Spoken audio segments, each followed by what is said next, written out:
Mari-kun. Watashi no tomodachi. Mou daijoubu. Watashi ga kita. What are you wearing? Oh, it's my kendo uniform. It's got my name on it. Oh, nice.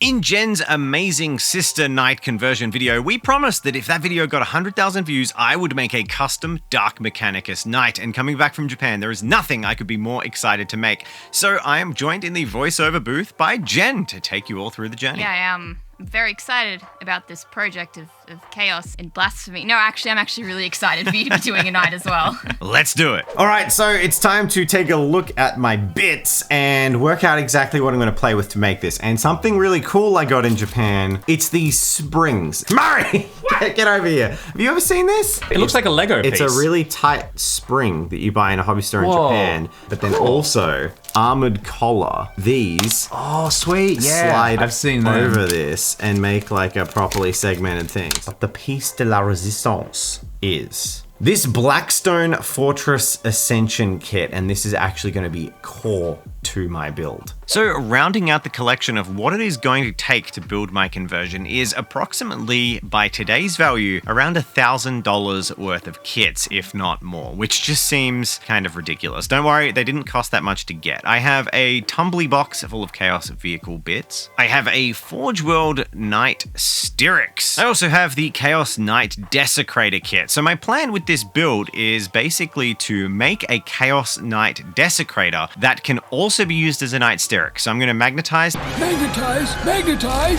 options, but broadly the idea is I can use it in my games of Late Heresy as a Dark Mechanicus Knight Styrax, and in 40k as the Knight Desecrator. Now, one small thing that I have been trying to get better at is basically sealing these fairly nasty seams on large round surfaces. So the way I did this is I used Plastic Magic, a really thin plastic glue, and I ran that along the seam. And then in a diagonal pattern, I cut across it with the back of my knife, basically shaving the plastic down, pushing those shavings into the crease and blending over the top. Then with some very fine grit sandpaper over the top, I cleaned it all up. And I'm not sure this is going to be perfect. I've only recently started to kind of take this step with my model construction, but I'm going to keep refining it and try and get better at cleaning up these seams. Now, several of the armor panels from this build, the Desecrated kit, I've already used on one of my regular Knight Questoruses.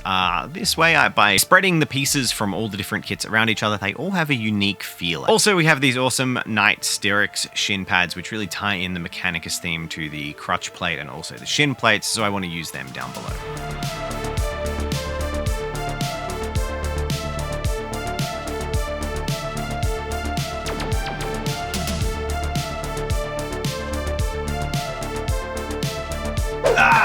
So we've reached the time of the build where I get to make a nice cup of tea. But actually, this is just for bending resin. It's time to incorporate the Forge World canopy for the Mechanicus Knight on top of this knight. Yeah, hopefully it goes on without a hitch.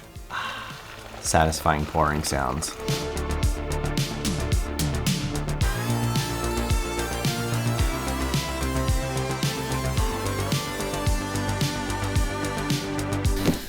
I'm at the moment of breaking apart this Blackstone Fortress Ascension, and I feel a little bit conflicted. So Blackstone Fortress was a really cool game. I loved it. I loved the support it got. I loved the setting. It was really cool. But now, because of the limited production runs, and this was kind of overpriced when it came out, this kit itself, the last one I saw, went for $480 online for two fairly small miniatures, some cards and rules. It feels a little bit bad to destroy one of these greater spindle drones because they're probably one of the rarer models produced by Games Workshop recently. But to the same token, I own these, I bought this, and I'm not going to use it for its intended purpose, and I'm not going to sell it. So I think making one of the coolest Silica Animus, Dark Mechanicum, nasty where they have literally wired a spindle drone into a knight as a rogue AI, I think that's worth the sacrifice. So I'm gonna steam ahead, and if ever I want another Guardian drone, I'll 3D print it.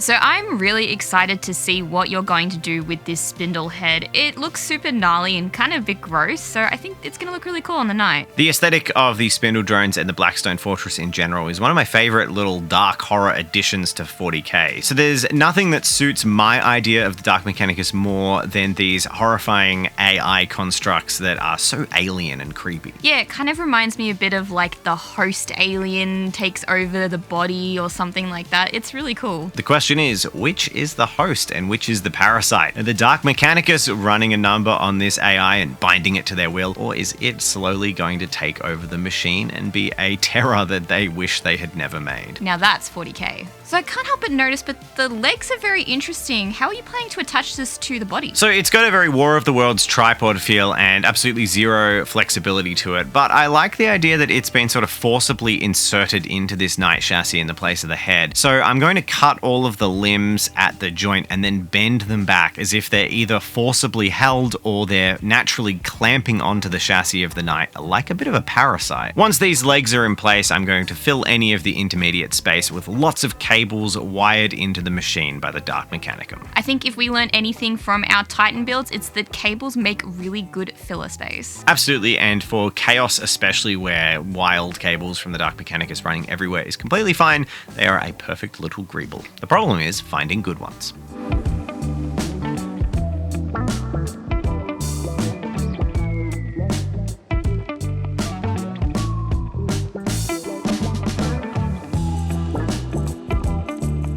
I'm pretty happy with how the build is going. There's a lot of work to do, and now I'm confronting the problem that a lot of kit bashers face, which is now getting some of the other bits to fit is going to become increasingly difficult. So I'm just reboiling the old kettle because I'm going to have to bend up the corners of the forge-wrought armor pad so I can fit the weapons underneath. So wish me luck.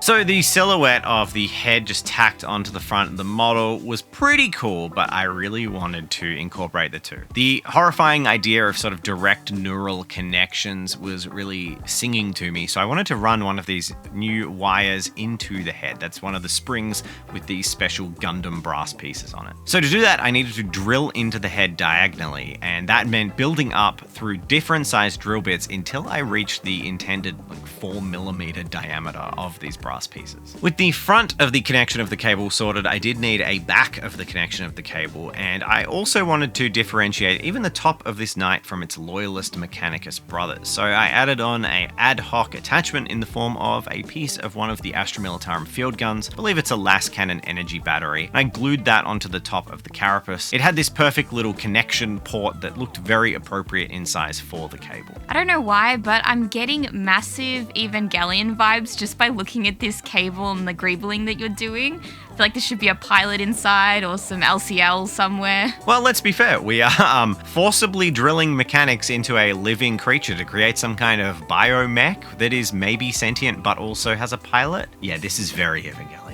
Except there ain't no pilot in this one. This is like one of them mass-produced Avas. It's all AI. Sorry, Shinji. Yeah, dummy plug system on this one. Now, getting this cable to sit in this specific position was a little bit more tricky than I thought. I needed to use a fair bit of super glue, gluing along in stages to get it to sit exactly right. But once it was the way I had originally wanted it, I was really happy with it. I actually think this is super cool and adds a real silhouette breaking element to this model that makes it look even more unique. I think we're just gonna have to go back to Japan and find some more goodies. What a shame that would be. I know, right? As a small add-on, I also used some plasticard to make a little metal rung or bracket that would, in theory, hold that cable in place. I then began the process of pilfering cables from everywhere and sticking them underneath the spindle drone's head. I grabbed one that was left over from the Titan build. I also grabbed some from the las cannon kits from the Astra Militarum, and finally rounded it out with a spare cable from one of my Vorax battle automata.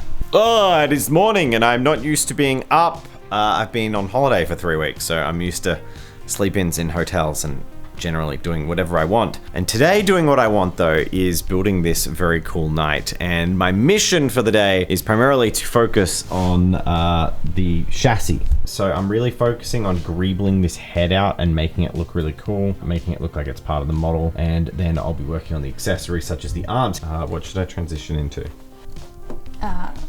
Is that a Tau drone head. You didn't notice this? No. Yeah, so look, here's where me and Games Workshop's modern direction differ. I always was in love with the Dark Mechanicum because, to me, the Dark Mechanicum represented a possibility. The Mechanicum have always been bound by a strict set of rules of what they can and can't research, and I saw the Dark Mechanicum as being unbound from that. It was one of the big appeals of going rogue. Now, while some of them would worship demons and cram them into machines, a huge swathe of them would be more interested in all that forbidden xenotech. So the heretics that worked on this night are definitely in the latter department, focusing on finds from Blackstone Fortress and also some finds from the Tau Empire. If Brickman was here, he would say good parts usage. So my thoughts with this one is the Tau represent a lot of high-tech technology and borderline AI. So I really like the idea that this Tau drone is being used as an extra sensor module, perhaps a bit of a command and control module, and has been wired into the Knight as well, meshing Tau and Blackstone Fortress sentiences with the machinery of the Dark Mechanicum. With these added highly technological and probably fragile parts being wired onto the surface of the Knight, I like the idea that the Mechanicus added an extra little Xeno shield modulator to protect those add-ons specifically. Of course, in the game rules, this means absolutely nothing, but narratively, it makes it look like they have at least thought about protecting this sort of fragile, tacked-on high-tech equipment.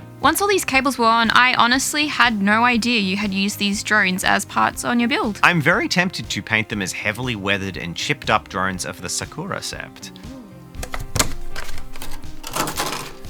So I'm really happy with it so far. I think all the wiring and cabling has turned out fantastically, but it's time to do those last little touches with green stuff. I want to fix some of the joints around the legs of the spindle drone and also add 1 or 2 little spots of custom armor or customization to help make the cables look a little bit more seated in the chassis. And after that, it's time to build the arms of this Knight. So it's going pretty well. I think it has a really cool Dark Mechanicus vibe. I'm loving the addition of the Tau drone and shield. Yeah, Dark Mechanicus the way they should be. Not all of them worship demons. Some of them just like to jury-rig alien technology. And that's what we're talking about here.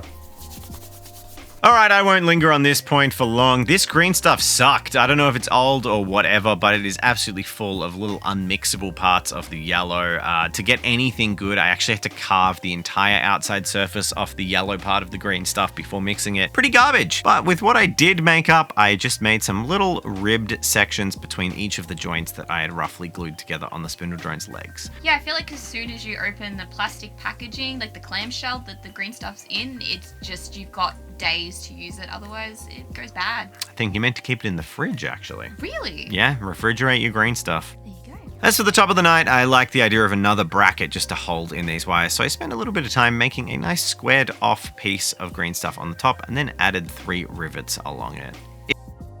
I also used some more scrap green stuff to basically make what look like torch burns or melted metal lines around that drone where they have fried it open and got access to the juicy brain within. I also did the same thing on the spindle drone, just adding a little bit of a ridge up where the cable was penetrating its brain, so it didn't just look like drilled into plastic. I couldn't find a pin vise, so I just gingerly used an electric drill and glued a magnet in, and now I can magnetize a heavy stubber or the graviton gun, so I can use the Sterix or the Decimator. So one of the main points of this build I really liked was that neutron blaster gun that the Knight Desecrator can wield, I'm not sure what exactly it's called, don't call me out, looks even better when it's cabled into the gun with the Knight Sterix's Volkite weapon. There's these awesome cables running to the back of the Knight and they just look so cool, and like there's a whole source of power for this weapon. And that was one of the things that inspired me to make sure I magnetized them and could use it for both. So I made this plastic weapon and I also grabbed the Volkite gun and I just drilled in some magnets into the back of them and into the mount on the gun so they can be freely and easily swapped. It is extremely satisfying to be able to clip these weapons on and off. They look really good and it worked really well, so I'm really happy with this. I was going to say the exact same thing. What were you want? Just how satisfying it is. Clip on, clip off. So this is where I started to get really kitbashy and find bits that would work. I have the bottom part of an Honor Gadoon crawler, and recently I used one of the parts to convert my Chaos Sentinel, which meant the legs weren't really usable, and there was this nice plate that is meant to go in the pelvis that fit perfectly on the back of the laser gun, hiding the awkward part where it joins onto the frame of the weapon, and really I couldn't have asked for a better fit. I was amazed how perfect this was. It looks completely natural and as if it was meant to be part of the kit. So I've lost one of the claws for my thing, and yeah, it's eating at me. I'm gonna try blue stuff casting. A few moments later. The blue stuff didn't work for me, and this was my last time I had to work on this project, which meant that I didn't have time to make a second attempt. So it was time to, again, stay kitbashy. Those Onaga Dunecrawler legs are looking mighty like a Dark Mechanicus Styrax claw. So getting some clippers out and removing the parts that weren't appropriate, I glued together 3 of the Onaga Dunecrawler legs and completely replaced those resin claws. I actually think they have a more industrial and sort of dark feel to them with all those extra joints. I'm really happy with how this turned out. I think at the end of the day, you just kind of got to go with what you know. And I think, Dave, that you are really good at kit bashing and finding parts that work. So there was no doubt that this was going to be a really cool idea. As we were getting closer to the end, it was time to use some hot water to just bend in that cable to fit, and I really love the way this gun looks with the cable attached. It's so much cooler than just having the arm hang freely. This was super easy to do. Forged wood resin hot water bending is not hard, especially for things like cables. It actually works really, really well. What you doing, Dave? I'm just admiring the very cool gate crash models that we have, and also thinking about all the awesome custom Space Bears bits. I'm just going, if I, a regular consumer, really wanted these cool things, where could I get them? Oh wait, on the Tabletop Time store. Hey, you bloody saw what I did there. Any purchase off the Tabletop Time web store is an amazing support to the channel. We've got merch, we've got a couple of custom minis, we've got bits packs for 40k. So go on, grab it. Helps us out a lot and lets us make these videos and do crazy conversions with lots of obscure models. So thank you very much. What fun and exciting times we have here at Tabletop Time. Jen and Murray heads down working away on their project, and Jazza is hard at work doing our roleplay setup, but he is in the zone right now. But me, I am finished tonight. But I think it's missing a little something, even though it is extremely awesome, and you'll see in the grand reveal. And I think the thing that it's missing is actually cherubs. So I have this Malifaux kit, Mother of Monsters, and it has these little demon babies. And I'm like, what's better than a cherub? A demon cherub. So I'm gonna see if I can use them to make some, demon baby cherubs. Go Dark Mechanicus on this. Should be pretty cool. So yes, we have Dark Cherubs, the final piece de la resistance, something that can really break up the silhouette of my knight and ape off what Jen did with hers. I was gonna say, couldn't resist, could you? I have to make my own dark little abominations. I'm not gonna lie, when Dave pulled these out, I thought these were pretty sick. I kit bashed these with a few parts from the Skitarii kit and also primarily the nice head of one of them from a Sicarian.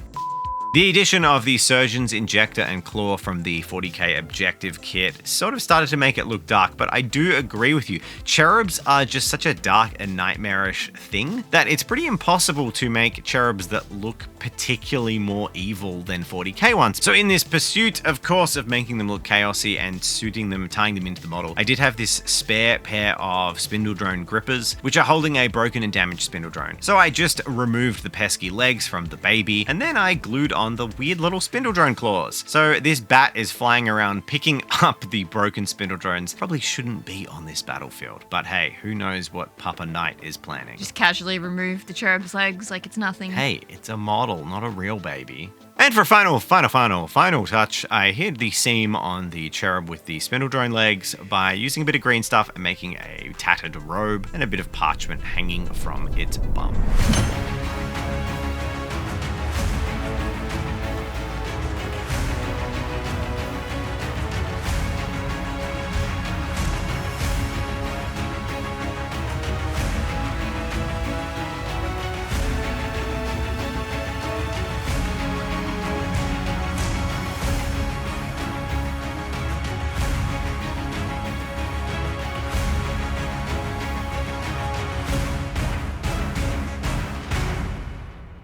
Now, I wanted to give a huge personal thanks to all of our Patreons. Sponsors and patrons are absolutely the way that we survive as a channel. It's the way we can be in a position to have a regular job and actually take some time off and go on a holiday. So really, you are all amazing, and thank you so much. Thank you to the newest patrons who joined while we were over in Japan. I'd like to say thank you to Russell Emerson, Taco911. To Jess Hawkins. Forge Master Studios. Calamity Mame. Happy Make Stuff.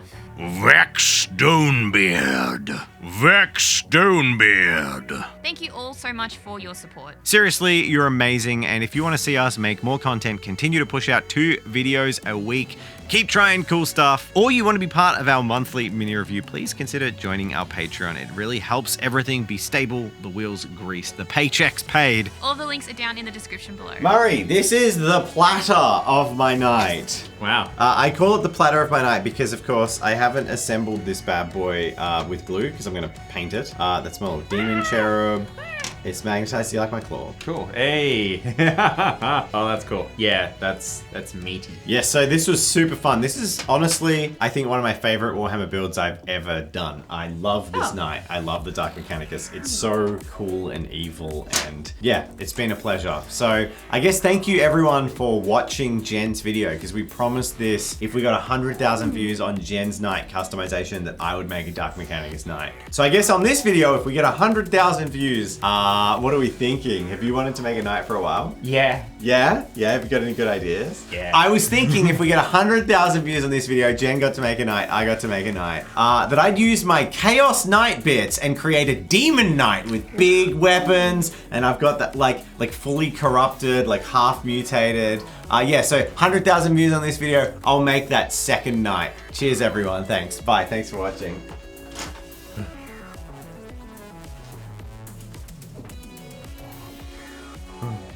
Don't skip it!